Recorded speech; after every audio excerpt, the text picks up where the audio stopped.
Hello বন্ধুরা, আজকে একটা নতুন ভ্লগে তোমাদের সকল খেতে না স্বাগত। ভাই এখন যাচ্ছি আমি নিলয়ের এক আন্টির বাড়িতে, ওখানে যাব। ওর আন্টিরা বলে এখানে আসবে, তাই ভাই নিলয় আনতে যাচ্ছে। ওই জন্য ভাই নিলয় বলে দিকে চ আমার সঙ্গে, তুইও যাবে আমার সঙ্গে, একটু ঘোরাও হবে। তাহলে চলো আমিও যাচ্ছি, তোমাদেরকে দেখাবো ওখানকার পরিবেশ। ভাই নিলয় ভাই আর আমি এখন বাস স্ট্যান্ডের দিকে হাঁটতে হাঁটতে যাচ্ছি, এখানে তোমার বাস এসে দাঁড়াই। তো চলো এখান থেকে বাসে উঠে আমরা যাবো।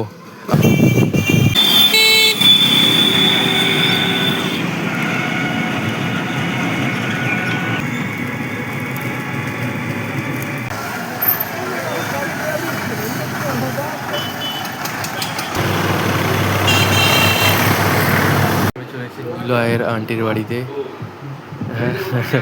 আর এসে আমার এখানে ব্লগ দেখছি টিভিতে ভাই, দেখতে ভাই দারুণ লাগছে।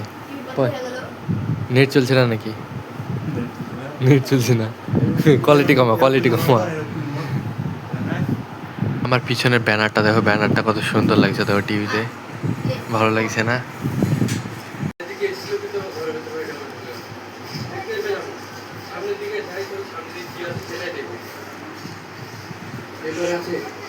ভাই এখন আমি বাড়ি চলে এসেছি, আর তোমাদেরকে দেখাবো যে পাপার আজকে গম কাটছে। কারণ ভাই আজকে তোমার রোদ্দুর উঠেছে, আর রোদ্দুরে তোমার গম কাটা ভালো হয়, ওই জন্য ভাই এখানে পাপার কাকু আছে। তো পাপার কাকু দুজনে মিলে তোমার গম কাটছে। চলো ওই জায়গাটা যাই আমি। এই দেখো ভাই, অনেকটাই তোমার গম কেটে নিয়েছে, আর তোমার একটুই বাকি। একটু না তো, অনেকটাই তো বাকি ভাই।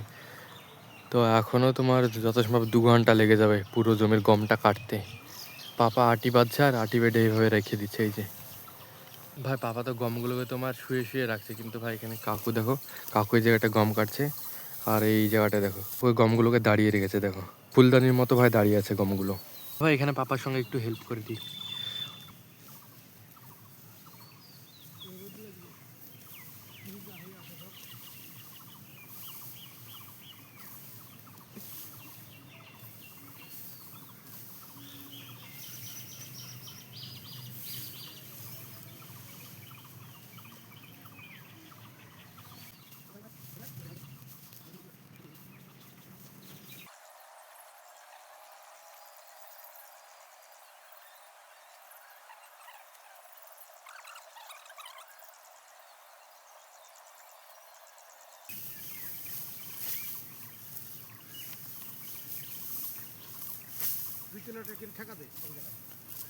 পড়বে না, এমনি থেকে তাহলে পড়বে, 3-4 জায়গায় রাখলে পড়তো।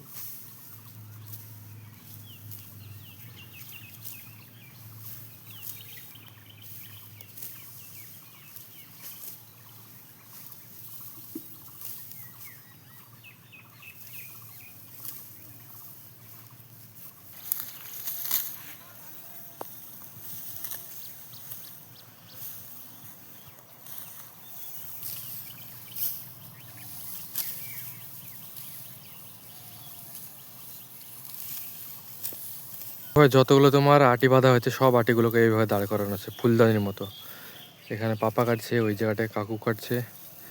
পুরো জমিটা যত সম্ভব আজকে কাটা হয়ে যাবে, না হলে ভাই কালকেও কাটবে। বন্ধুরা তোমরা কমেন্ট বক্সে বলো আজকের পুরো ভিডিওটা তোমাদের কাছে কেমন লাগলো। যদি ভালো লাগে অবশ্যই ভালোবেসে লাইক করো, সাবস্ক্রাইব করো। মিলছে একটা নতুন ভ্লগে, ততক্ষণের জন্য টাটা, বাই বাই।